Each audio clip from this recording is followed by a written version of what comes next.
자, 얘들아, 이제 우리는 102페이지 면역계 세포에 대해서 이제 할 건데, 이거 하기 앞서서 이제 먼저 면역이 뭔지 간단하게 보면, 면역은 감염, 질병으로부터 보호받는 것으로 외부로부터 병원체 침입이나 병원 작용 또는 항원 물질의 독작용에 대한 방어 상태이다.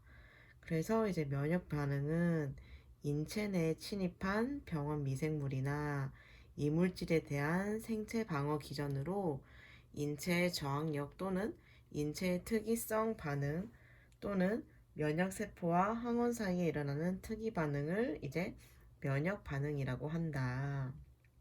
그래서 간단하게 이제 면역이랑 면역 반응의 정의에 대해서 한번 봤고,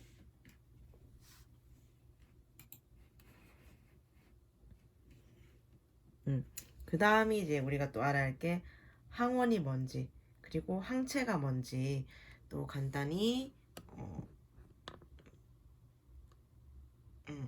뜻을 보면 항원은 이제 안티젠이라고 하지. 그래서 A, G로 표기를 하고 체내에서 이제 면역 작용을 일으킬 수 있는 물질을 이제 항원이라고 한다. 그래서 인체 내에 침입을 해서 면역 반응을 일으킬 수 있는 물질을 항원이라 하고, 항체는 안티바디라고 해서 A, B로 표시를 하지. 그래서 항원이 인체에 들어오면 그 면역 반응에 의해서 형성된 단백질의 일종을 이제 항체라고 한다. 그래서 성분이 이제 혈장 단백질인 이제 면역 글로불린인데, 그래서 이미노글로불린이라고 하지. 그래서 Ig가 있고, 이제 종류가 우리가 흔히 알고 있듯이 IgG, IgM, IgD, IgE로 구분을 할 수가 있다. 그래서 그 다음 보면, 자, 그러면 이제 또 면역에는 이제 자연 면역이랑 적응 면역이 있어. 자연 면역은 이제 항원의 특이성이 없이 외부로부터 들어오는 모든 유해한 물질을 파괴하는 기능을 가지고 있다. 자연 면역은. 그래서 대식구랑 보채가 관여를 하고 얘가 1차적인 방어선 역할을 한다. 그리고 정응 면역이 이제 인체의 2차 방어선으로 특이성 면역이라고도 하고, 얘랑 같은 말이 이제 체액성 면역이랑 세포성 면역으로 구분을 할 수가 있다. 그래서 우리가 흔히 알고 있는 어, 체액성 면역이랑 세포성 면역이 이 적응 면역에 속하게 되는 거야. 음. 그래서 102쪽에 보면은 나와 있지.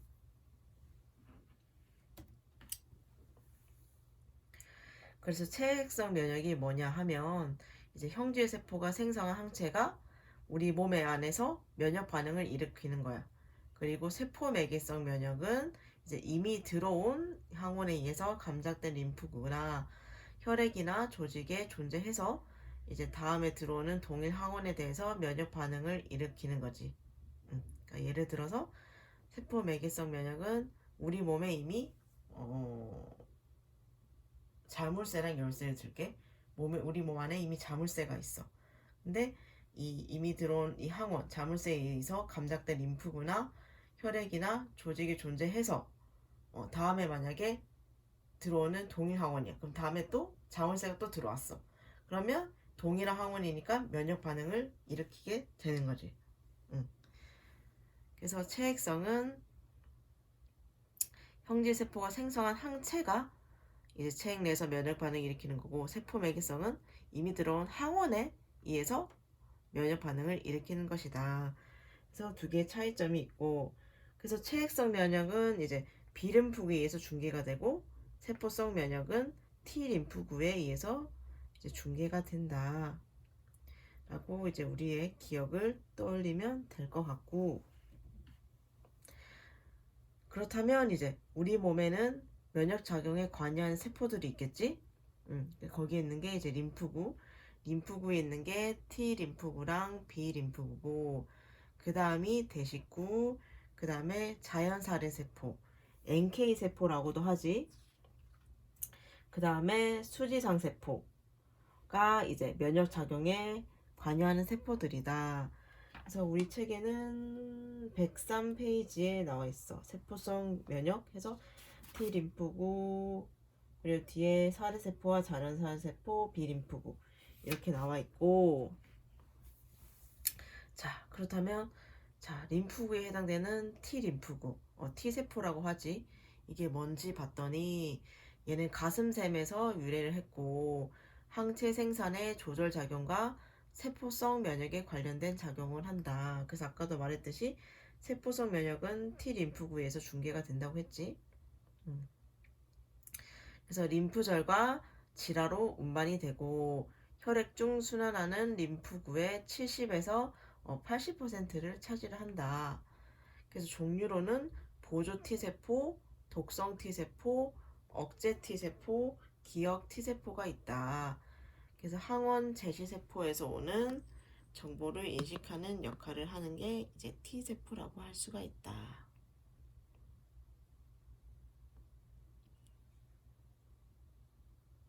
그래서 그 다음으로 넘어가게 되면, 자 아까 T세포에 네 종류가 있다고 했지. 그래서 간단히 하는 역할을 보면 보조 T세포는 대식세포를 활성화시키고 그리고 독성 T세포의 활성화를 돕는다. 그리고 이제 항체를 생산하는 데 도움을 주고, 독성 T세포는 이제 자기와 비자기, 그러니까 자기랑 자기가 아닌 것을 구분을 해서 자기가 아닌 것은 파괴를 시킨다. 그리고 억제 T세포는 말 그대로 면역 반응을 억제하고, 기억 T세포는 항원을 기억했다가 면역 상태를 유지하는 역할을 한다. 그래서 우리 T세포에는 이렇게 네 가지 종류가 있다 라고 알고 있으면 될 것 같고, 그 다음을 보면 B세포, 같은 말로 B림프구라고 하고, 아까 T세포는 어디에서 유래했다고 했니 얘들아? T세포 앞에 보면 어디니? 가슴샘이지? B세포는 골수에서 유래를 하고 얘는 가슴샘을 경유하지 않는 림프구이며 활성화가 되면 형질세포가 되고 면역 글로불린을 상승하고 얘는 체액성 면역에 관여를 한다. 그래서 얘는 혈액, 골수, 림프 조직에 존재를 하고 순환하는 림프구의 20에서 30%를 차지를 한다. 그리고 항원이 침입을 하게 되면 B세포는 보조 T세포의 도움을 받아 증식하여 형제세포로 분할을 한다. 그림에도 나와 있지. 얘는 골수에서 유래를 해서 성숙도는 분할 과정을 거치고 가슴샘으로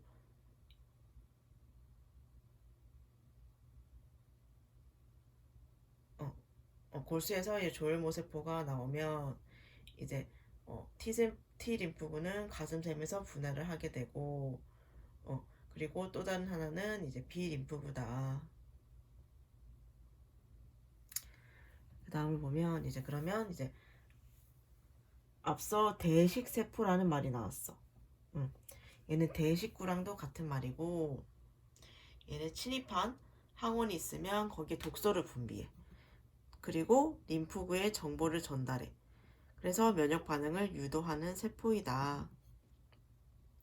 그래서 우리 염증 과정에서도 이제 탐식세포, 대식세포가 나왔던 것 같은데, 탐식세포는 이제 대식세포랑 같은 말이고, 우리 몸에 각종 이물질이 침투하면 그것을 무차별로 잡아먹는 역할을 하지. 그래서 붙여진 이름이다, 이 탐식세포는. 그래서 대식세포는 다른 말로 탐식세포라고도 한다. 자, 그 다음이 이제 NK세포, 자연사례세포는 이제 얘는 선천 면역을 담당하고 바이러스나 바이러스 감염세포나 암세포를 공격하는 세포이다. 그 다음에 수지상 세포랑 이제 랑게르한스 세포라는 게 있는데 수지상 세포는 림프 조직에 있고 랑게란츠 세포는 피부의 상피 내에만 존재를 하는데 이 두 개는 이제 항원을 인지하는 능력이 있다. 그래서 여기까지가 우리가 면역에 관여하는 세포들에 대해서 쭉 이제 한번 봤고, 이 그림을 잠깐 보면 정상적인 면역 반응 기전을 이제 간단하게 이렇게 표시한 건데, 예를 들어 보면 꽃가루라든지 바이러스 같은 외부 물질이 우리 몸속에 들어오면 아까도 말했듯이 대식세포가 외부 물질을 막 공격하는 거야. 그런과 동시에 이제 그 항원 정보를 다른 면역세포들에게 전달을 하는 거지. 그런 그 면역세포 중 하나인 B세포가 항체를 생성해서 항원을 공격하고 항원이 붙은 외부 물질이 이제 침투를 하게 되지. 그러면 이제 T세포가 직접 공격을 하는 거야. 그러면서 이제 NK세포가 온 몸을 돌면서 온갖 바이러스 감염세포랑 암세포 등을 파괴하는 거지. 이걸 보면서 우리 면역 반응 기전을 간단하게 이해를 하면 될 것 같고, 그 다음이 봐야 할 것은 우리 과민 반응. 그래서 책을 보면 106페이지를 먼저 한번 볼까?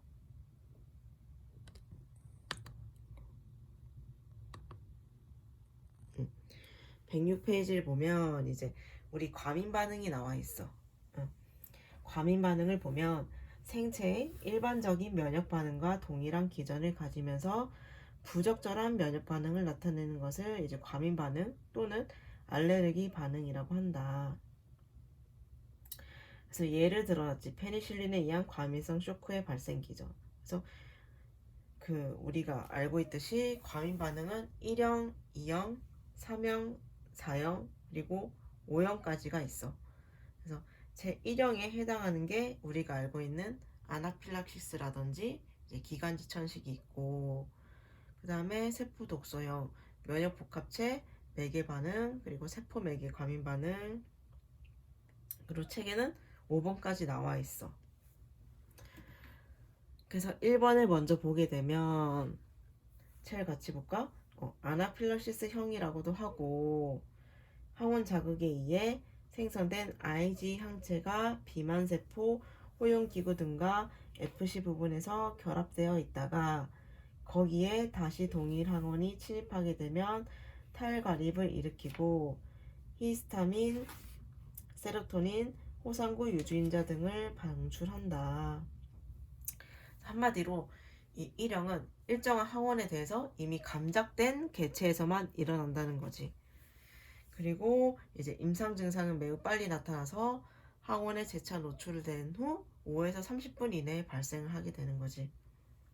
그래서 이제 전신적인 반응, 국소적인 반응이 모두 다 일어날 수가 있고, 특히 꽃가루, 먼지, 진드기, 동물의 털, 식물들에 의해서 이제 과민 반응을 일으키는데 이러한 항원을 알레젠이라고 하고 이때 항체인 IgE를 레아진이라고 한다. 그래서 밑에 보면 이제 제1형 과민 반응에 의한 자가 면역성 질환이 나와 있는데 거기에 있는 게 기관지 천식, 알레르기성 비염, 소화기 알레르기, 전신성 아나필락시스가 이제 1형에 해당이 된다.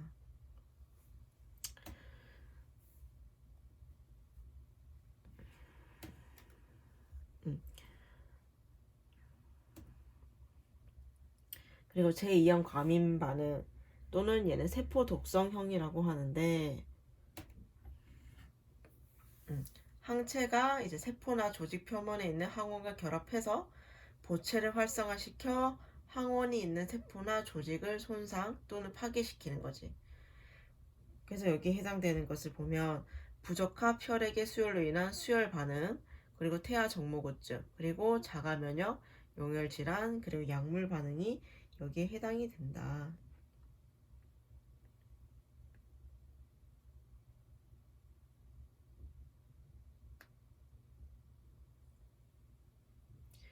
태아 정모구증이 뭐니? 책에 나와 있지. 모체와 태아 간의 항원성이 서로 다를 때 모체 항체가 태반을 거쳐서 이제 적혈구를 파괴하는 것을 이제 태아 정모구증이라고 하고, 각각 형별로 이제 어떤 질환이 해당되고 이제 어떻게 해서 발생하는지를 잘 연관시켜서 너네가 정리를 하면 좋을 것 같아.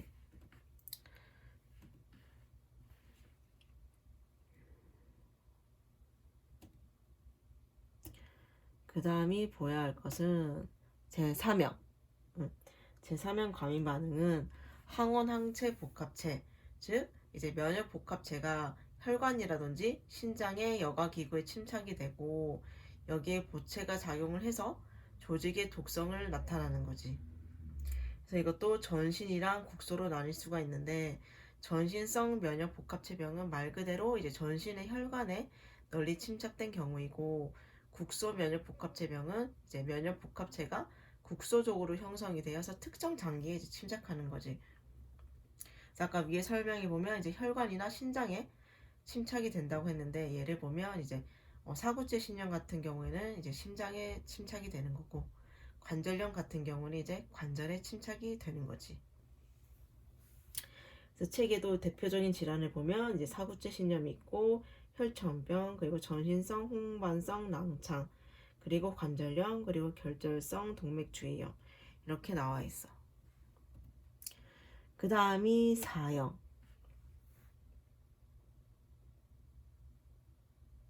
자, 4형은 이렇게 지연 감인 반응이랑 T세포 맥의 세포 독성으로 나뉠 수가 있는데, 자, 지연 감인 반응이 뭐냐 하면 이제 항원과 이제 처음 접촉을 하면은 이제 T 림프가 감작이 돼.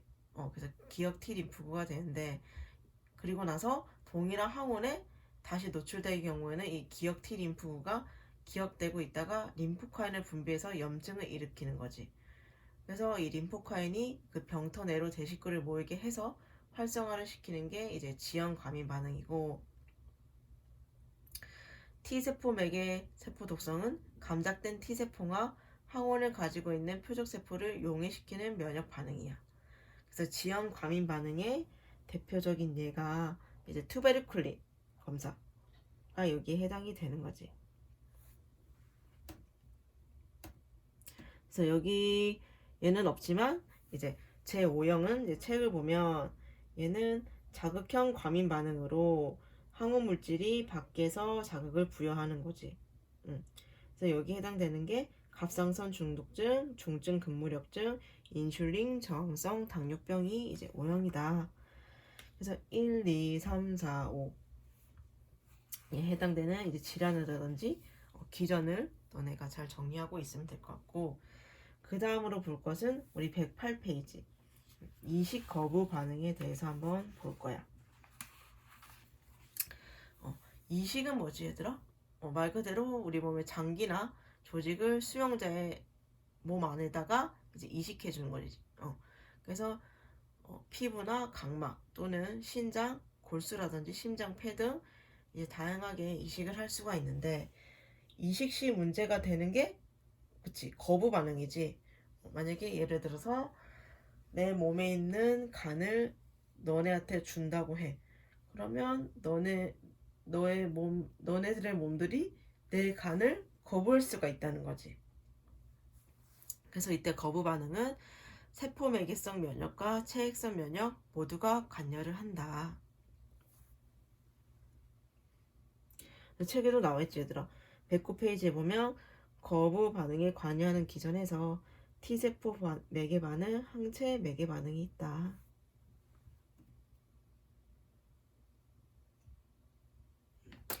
T세포 매개 반응은 조직 적합성 검사상 부적합한 이식편을 이식했을 때 이제 숙주 내에 있는 림프구가 공여된 이식편의 HLA 항원을 외부 항원으로 인식함으로써 이식 거부 반응이 시작되는 거지. 이걸 간단하게 다시 말하면, 내가 이제 이식을 받는 사람이야. 그래서 다른 사람이 나한테 간을 이식을 해줬어. 그러면 우리 몸에서 그대로 받아들여야 되는데, 그것을 우리 몸게 아니라 외부 침입으로 생각을 하는 거지. 그래서 그거를 공격함으로 인해서 이제 이식 거부 반응이 나타나는 거지. 그리고 항체 매개 반응은 이식 전에 수용자에게 제공자의 항원에 대한 항제공자 항체가 존재해서 이제 나타나는 반응이다. 이 두 기전으로 이제 나뉠 수가 있다. 그래서 이 거부 반응의 예방 및 치료를 보면 수용자와 공여자의 조직 적합성 항원을 맞춤으로써 최소화할 수 있는데, 특히 가족 중에서 장기를 제공받으면 그나마 이제 거부 반응이 적게 일어난다고 해. 그래서 효과적인 면역 억제제도 보통 이식받은 사람은 투여를 받게 되거든. 그래서 이음으로써 이제 예방을 할 수가 있고 치료를 하게 된다.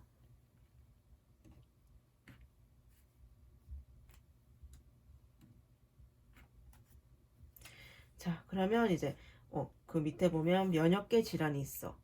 자가 면역 질환. 그래서 이 자가 면역 질환도 엄청 많아.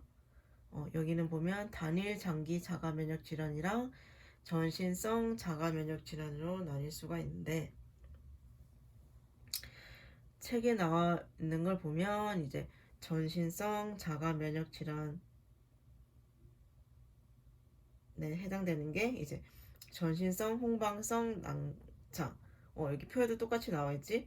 이제 특징이 뭐니 얘들아? 앞면에 나비 모양 의 홍반이 나타나는 것이 특징이다.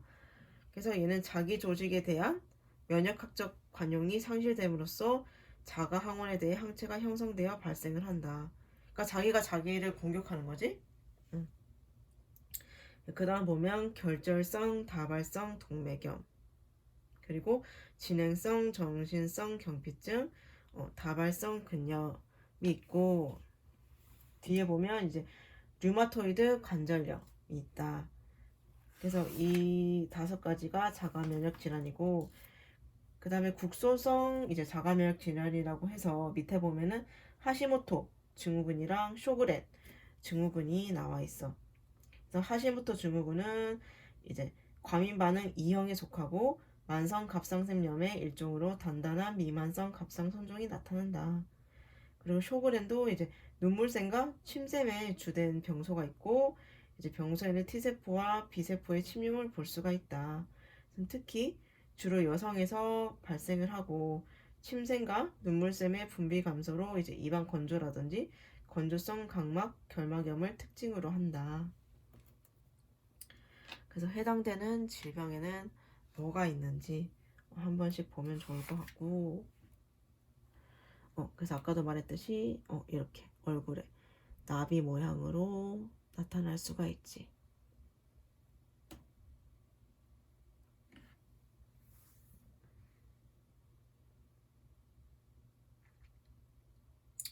여기 다시 보면 전신홍방 루푸스는 전신을 침범하는 자가 면역 질환의 전형적인 예이고, 남녀 비는 1대9로 여자에 더 많이 발생을 한다.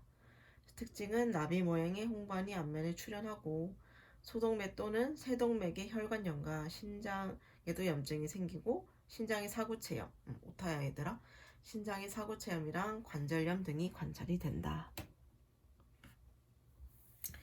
그렇다면 그 밑에 이제 면역 결핍 증후군이 나와 있어.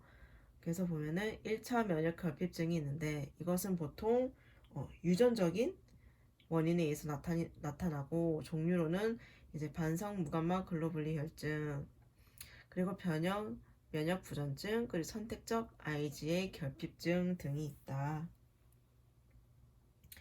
그리고 그 다음이 보면 이제 후천성 면역 결핍증이 있는데, 이건 우리가 알고 있듯이 HG 같은 말로 그래서 HIV 감염에 의해서 면역 결핍증을 일으키는 질환이다. 그래서 성적 접촉이라든지 혈관 내 주사 또는 산모로부터 태아로의 수직 전파를 통해 감염이 되고, 악수라든지 이런 일상적인 접촉에 의해서는 감염이 되지 않는다.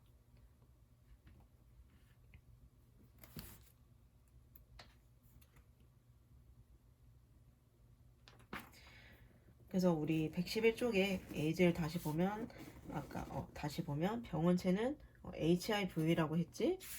그 뒤를 넘겨보면 전파는 HIV가 가장 높은 농도로 존재하는 곳은 환자의 혈액, 정액, 질, 분비물 등이지만, 눈물, 침, 모유, 소변, 척수액 등의 림프 세포에도 감염되어 있다. 그래서 인체 감염을 보면 환자와의 성교, 그리고 에이즈 환자와의 혈액의 수혈, 그리고 에이즈 환자의 주사기랑 같이 사용했을 때, 그리고 엄마가 감염이 돼 있으면 이제 신생아에게도 수직 감염이 될 수가 있다. 잠복기는 일반적으로 1에서 6주고 감염 후 2, 3개월이면 이제 양성 반응이 나타난다. 전형적인 증상을 보면 발열, 체중 감소, 전신 림프절 종대에 더불어 뉴모사이스티스, 이제 카린리의 감염에 의한 폐렴,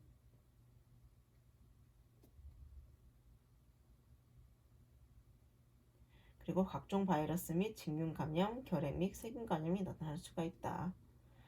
그래서 에이즈 환자의 25%에서는 다발성 카포시 육종이라는 혈관 육종이 발생되며 악성 림프종도 호발을 한다. 그리고 목구멍 통증 및 이제 체중 감소도 나타난다.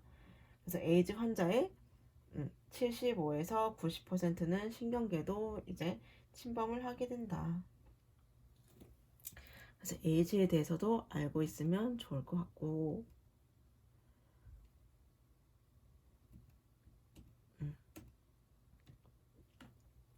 그래서 여기까지가 이제 제 2장에 대한 내용이었고, 2장이 좀 우리가 내용이 길었는데, 이제 그 다음 봐야 할 것은 3장. 되게 간단히 짚고 넘어가려고 했지만 또 막상 하게 되면 또 세세하게 짚고 가게 돼서 우리 2장까지 하는데 꽤나 오랜 시간이 걸렸지만 그래도 한 번씩은 다 훑어봐야 하는 내용이니까 한번 쭉 훑었고, 3장은 이제 감염이라서 이제 세균이라든지 이제 뭐 균들, 뭐 포도당균, 보툴리뉴스균 한 번씩은 들어봤을 거예요. 콜레라 이런 것들, 상티푸스, 정말 감염 질환에 대해서 한번 볼 거고, 그 감염을 일으키는 균에 대해서도 우리가 볼 것 같아요. 그래서 3장도 얼른 끝내고, 자, 이번 주도 과제라고는 하지만 우리가 첫 번째 영상에서 문제 풀었지 얘들아, 또 메모지 이렇게 그거를 또 너네한테 전달을 해줄 거야. 너네가 다시 한 번 더 풀어서 너네 스스로 이제 정리를 하고 하면 될 것 같아. 그것이 과제고, 이것 또한 제출은 따로 안 해도 될 것 같아. 그거 한 것만 너네가 잘 들고 있으면 될 것 같아. 그래서 오늘은 여기까지고, 우리 또 다음 영상에서 보자꾸나. 그럼 안녕 얘들아.